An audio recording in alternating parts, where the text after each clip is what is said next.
बड़ी खबर आ रही है, इसका रुख मुझे करना होगा। असम से है। असम में सभी सरकारी मदरसों को बंद करने का फैसला किया गया है। इन मदरसों को स्कूलों में तब्दील किया जाएगा। प्रदेश के कैबिनेट मंत्री हेमंत बिस्वा शर्मा ने ऐलान कर दिया है कि प्रदेश सरकार के पैसे से चलने वाले मदरसों को स्कूलों में तब्दील किया जाएगा। कुछ स्कूलों के शिक्षकों को सरकारी स्कूलों में ट्रांसफर किया जाएगा और मदरसों को बंद कर दिया जाएगा। इस बारे में नवंबर महीने में एक नोटिफिकेशन जारी किया जाएगा। हेमंत बिस्वा शर्मा ने यह भी कहा है कि मेरी राय है कि सरकार के खर्च पर कुरान की पढ़ाई नहीं कराई जा सकती। अगर हमें ऐसा करना है तो हमें बाइबल और भगवत गीता को भी पढ़ाना होगा।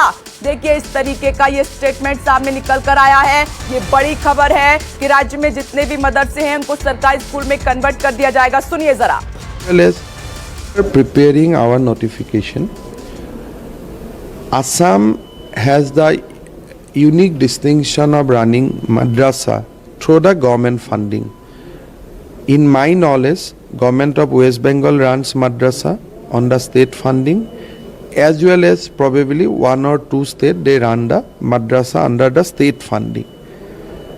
What we are trying to do that all these madrasas will be converted to a normal regular school, or in some cases the teachers will be transferred to normal regular schools and madrasas will be closed.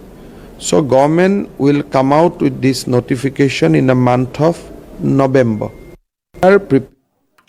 और इस खबर पर political editor Raman Kumar जुड़ गए हैं। सीधे इसका मतलब समझना चाहेंगे।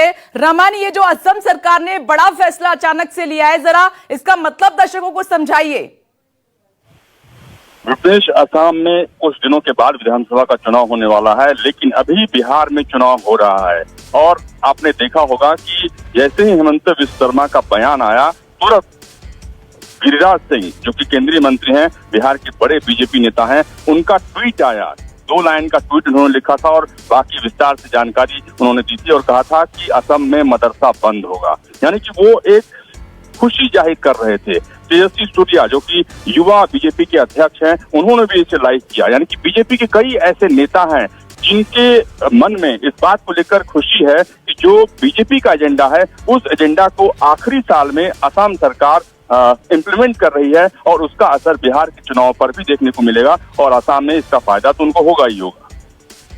ठीक है रमन कुमार, आप मेरे साथ बने रहें। देखिए, ये अपने आप में अब तक का सबसे बड़ा फैसला है। ये सारी जो हलचल होती है, जो इस तरीके के फैसले लिए जाते हैं, इस तरीके के बयान नेता देते हैं, तो आप ध्यान से देखेंगे कि देश में कहीं ना कहीं बड़ा चुनाव हो रहा होता है। उसको देखते हुए इतने बड़े फैसले ले लिए जाते हैं। अब ये जो बयान दिया गया है, इस पर नवंबर में नोटिफिकेशन भी जारी होगा। सीधे कह रहे हैं कि सरकार के खर्च पर कुरान की पढ़ाई नहीं कर सकते, जो मदरसे हैं वो बंद हो जाएंगे। सरकारी खर्चे पर जो मदरसे चल रहे हैं उनको सरकारी स्कूलों में कन्वर्ट कर दिया जाएगा। तो चुनाव के वक्त में ही ये सब कुछ क्यों होता है और नेता ऐसे बयान क्यों देते हैं जिससे माहौल भड़के, हिंदू मुस्लिम हो जाए, इस तरीके से जात पात हो जाए? क्या इन सब से बचा नहीं जा सकता है? आज न्यूज़ 24 ये सवाल उठा रहा है। तमाम खास मेहमान मेरे साथ बने हुए हैं, लेकिन ये बड़ा सवाल यहां पर लगातार बरकरार रहेगा, क्योंकि अब तो जनता भी समझदार हो चुकी है कि आखिर कब तक जनता को गुमराह किया जाएगा। और हम यहां पर भ्रमित नहीं कर रहे हैं, बल्कि नेता अपने बयानों से जनता को भ्रमित करने की कोशिश करते हैं।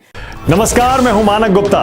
अगर आपको हमारा ये वीडियो पसंद आया हो तो इसे लाइक और शेयर जरूर करें, और हां, हमें सब्सक्राइब और फॉलो करना ना भूलें ताकि आप देश और दुनिया की कोई खबर मिस ना करें।